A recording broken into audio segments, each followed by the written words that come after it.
পথ ধর্ম নিয়ে বিভেদ নয়, সব হাতে কাজ, সব পেটে ভাতের দাবি। তার আগে পুনর্গম রাজ্য সম্মেলন সফল করুন।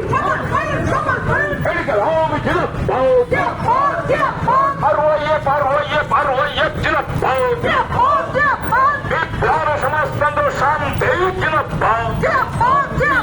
বিপ্লব সমাজতন্ত্র শান্তির পতাকা তোলে যুব সমাজ